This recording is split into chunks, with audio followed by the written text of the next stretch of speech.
Good morning, Internet. It seems that we have lucked out with another Saturday. This is statistically unlikely that we've had this many nice Saturdays, but things are starting to melt. It was a little cold when I first went out this morning. It was like -10. But I think that's going to turn into something that we can work with. There's like no wind, and there's sun. So that's promising. The focus for today is brake lines and gas lines. I've never done any of this stuff before, but there's a first time for everything.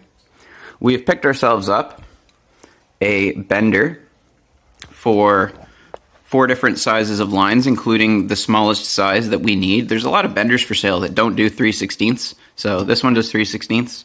We got ourselves a flare tool that's capable of doing double flares. I didn't even know what double flares were before I started doing this, but people that I was chatting with in my life told me, oh, if you can't do single flares for brake lines because they will, they're fine whenever they're under pressure, but under vacuum they will pull in air.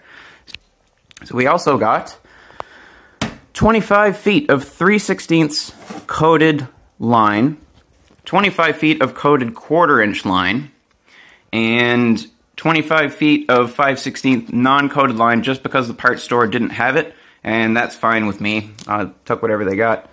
So these 3, like this 75 feet of collective line ended up being like 120 bucks. It's not too terrible.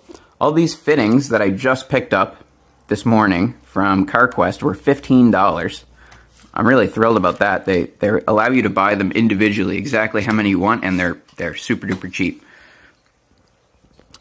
So yeah, what we're gonna do, we're gonna focus first on the gas return line. We're going to, I'll explain it more. Let's get out there.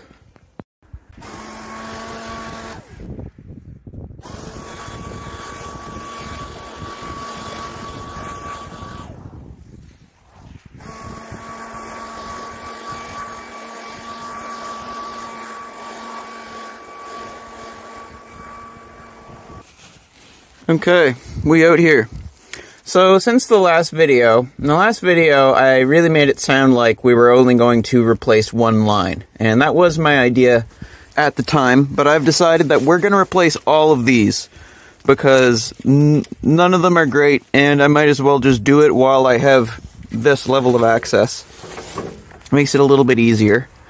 And if I'm going to buy the tools and learn how to do it, I might as well use that on the other lines as well.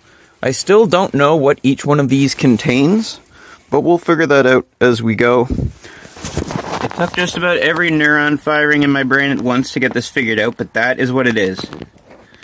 So we got rear brakes, fuel pressure, fuel return, and the tank evap line. So now we know.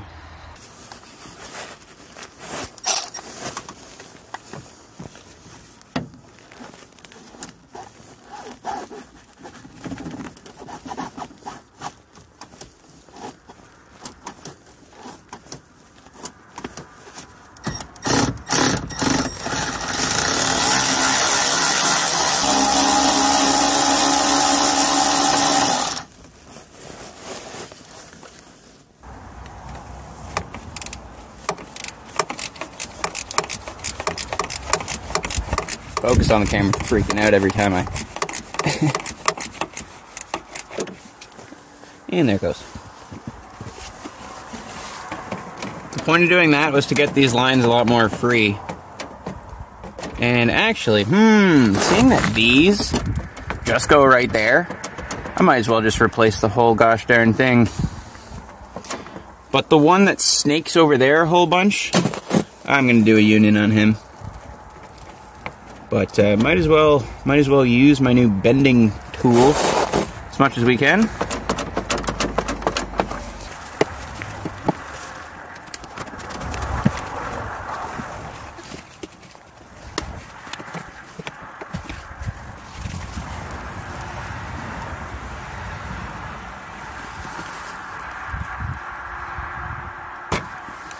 Okay. So I suppose there's no reason that these actually need to do all this fancy stuff. I could just use a little bit more soft tubing and kind of go right down there. Make it dumb nuts simple.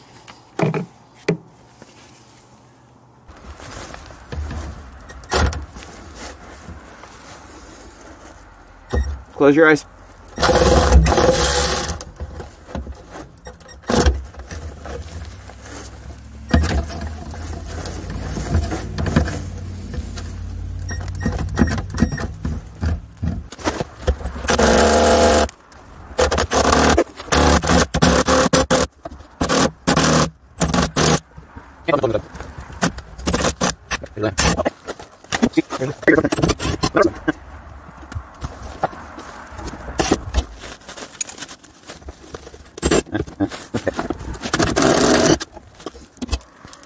I'm impressed with this area. It's not rusty. Compared to the rest of the car, it's pristine.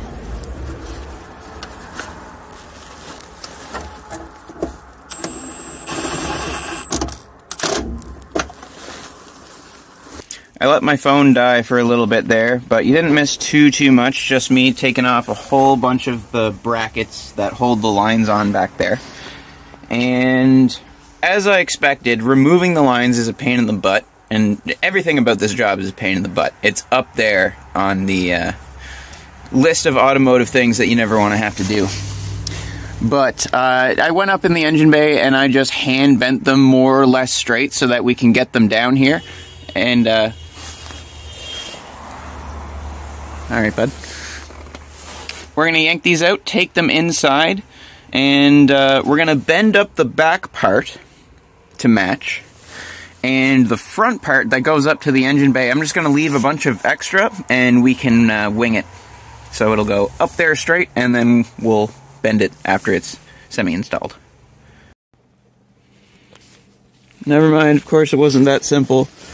So I really need to figure out how to get the handbrake cable out of the way, because it is the only thing that's trapping all of these lines, and there's no easy way to disconnect this. It's all pressed in and stamped and crimped, and yeah. This looks like some sort of a nut. Maybe I can back that off and free this. I went inside the car and I can we do this? I freed it up a whole bunch, but not nearly enough. So yeah, knew this wasn't going to be easy, and I was right. Alright, so I've entered the acceptance stage. This is going to be a huge pain in the ass. I want to cut it, but I'm not going to do that, because this seems perfectly usable once we clean it up.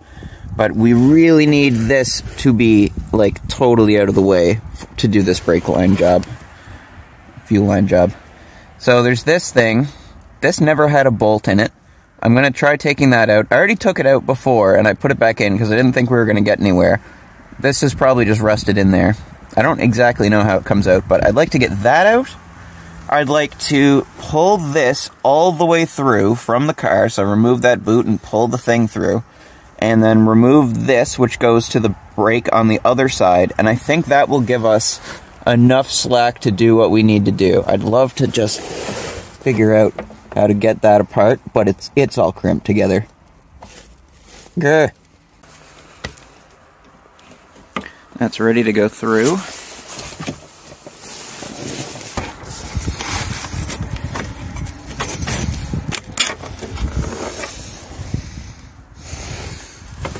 That's better. It's still not great, but it might be enough for us to do what we need to do.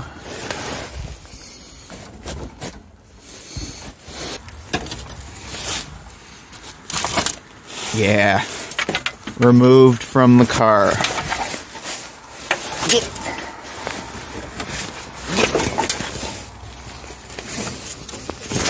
Oh, God. Oh, it's full of wretched, putrid gasoline. Ugh. Oh, that smells delicious.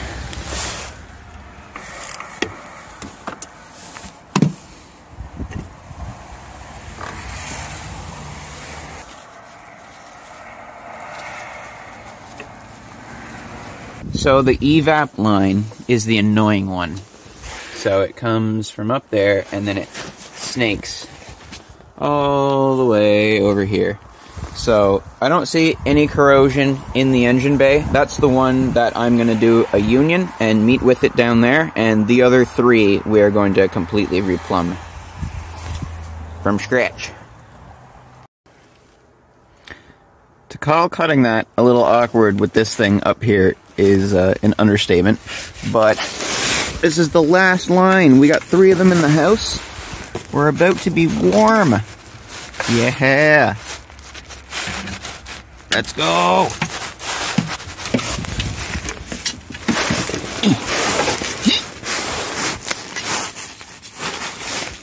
Nice. Ah, the fruits of our labor.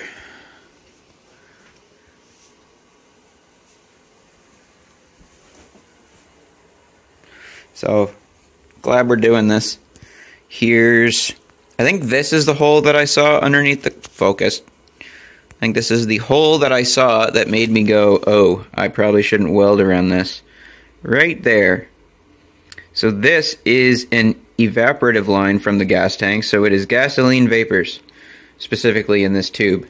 So I'm glad that we dropped the tank before I continued welding a ton down there. And yeah, these are pretty bad. And man, stinky. This is a very stinky job, especially if you have really old fuel sitting in these lines. Horrible, horrible, horrible job, but necessary.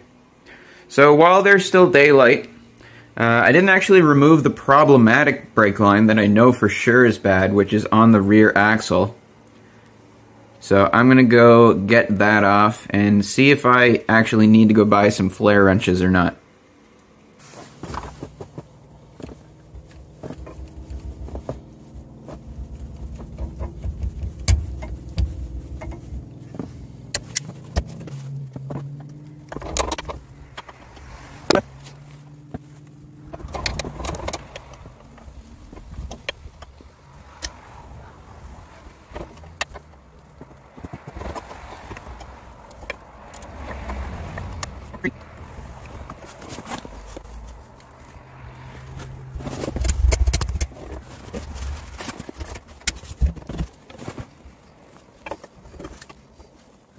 I'm going to destroy my knuckles. I just know it.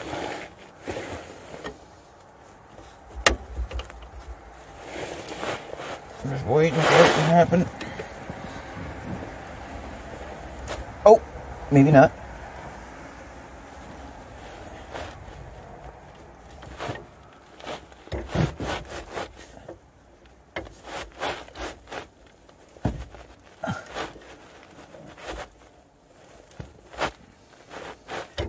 It has become the time that we need to remove this wheel. I've not done it yet.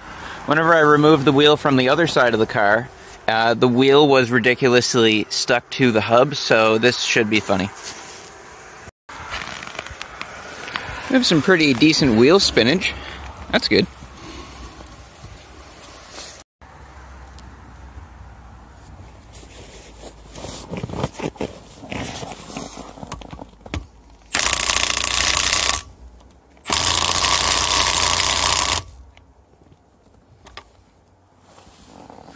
Apparently a cold, half-dead 1500 milliamp pack is not good enough to remove that lug nut. I can't really fault it. BRB. How about a warm 6000 milliamp fully charged pack? Yeah.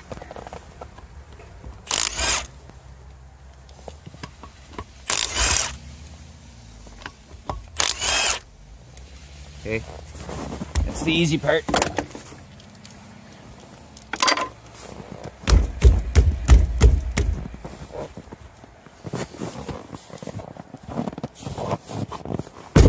Hey, that wasn't bad at all.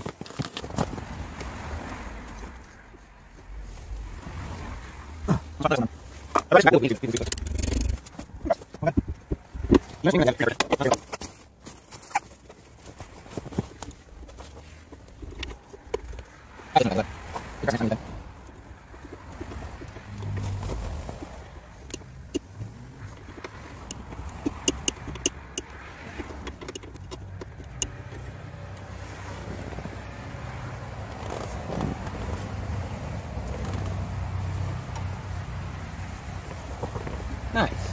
Now it's kind of... Oh, wow. Okay. Just snapped in half. It snapped in half. Right where it was all leaking brake fluid. Suppose that's not surprising. Brake fluid's not supposed to be that color.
Alright, well that was a lot of work. But, dun dun dun dun dun. I know it's kind of hard to tell with this mess of lines, but green one is the new one, and the old one is, you know, the old looking one. Focus. Please focus. Please. Anyway. I think it's going to be plenty close for our purposes.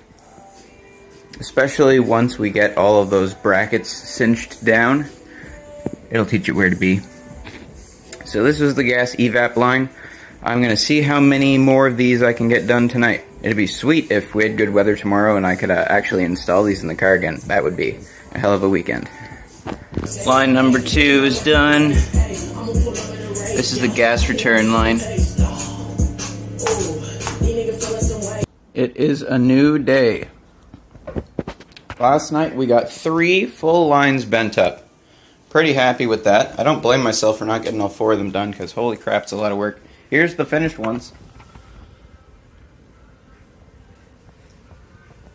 Very excited to make these a part of the car.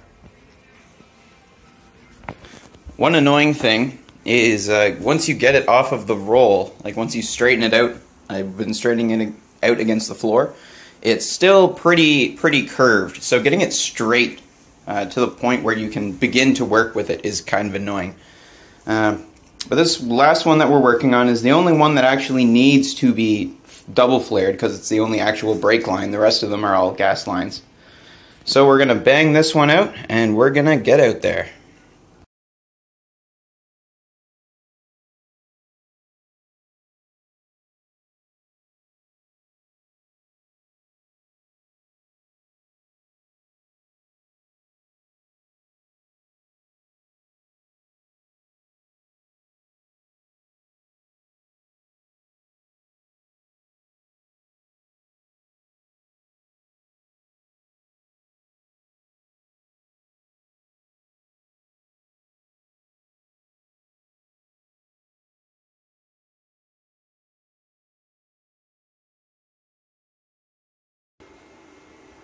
Alright, I got a little bit stressed out during this because I thought that I cut it too short, or rather started working on this side too much, so I tried to give myself an inch on either side of extra for mistakes and leeway, and I put a little bit too much over here on this side.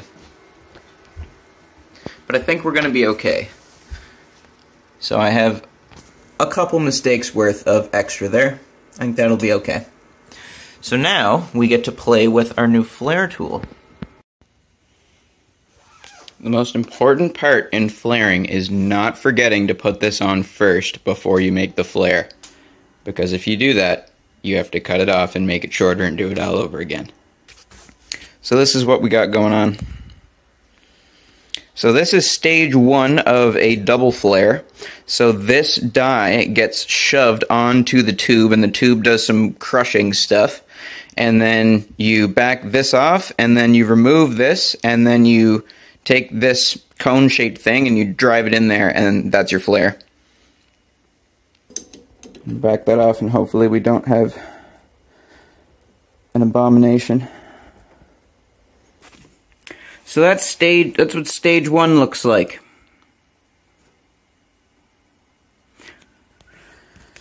Time for stage 2, which is just putting the tool back on without this little die and pressing the cone into it.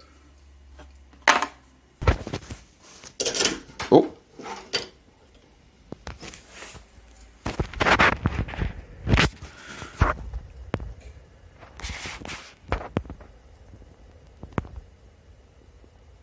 Nice. If the neighbors didn't think I was insane already, they're really going to think I'm insane now.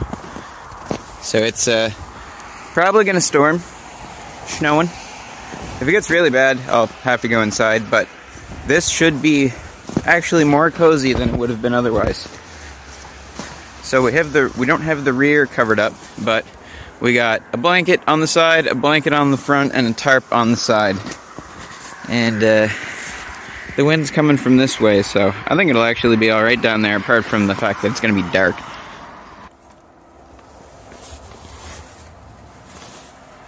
Alright, I think it's going to be wise to go attach it in the engine bay, which is going to kind of suck because it's snowing. But attach that first, then attach this. Fit like a glove.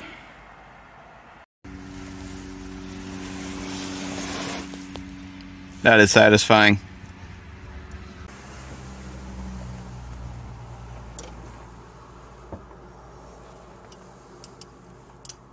We got a line attached to the car. There's no way I'm going to be able to do the other 3 today. But we're going to try.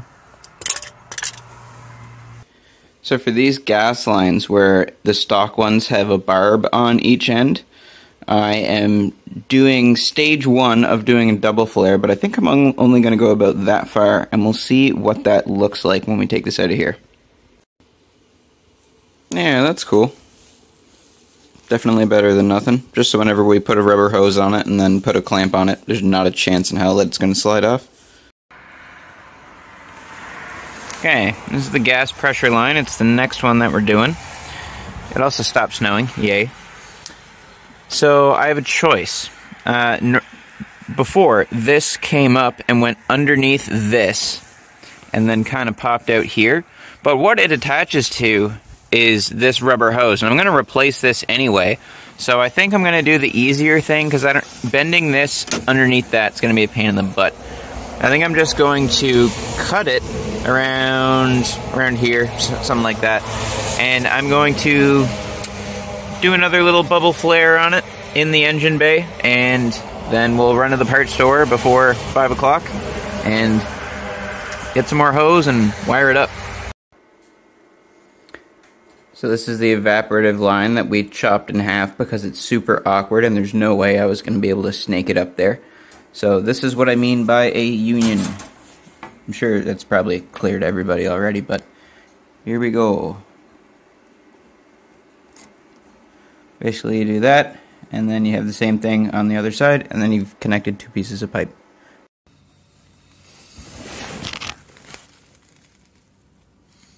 This is a very good sight. Look at all the crazy stuff that those lines do up there.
Alright, there's our union in place for the gas tank evaporation. And I made the stupid mistake of putting the union right next to where it normally mounts on, but there's enough other mounts that it's not going anywhere. Just wanted to share with you the sketchy way that I like to cut rubber tubing. Gives you a nice clean cut.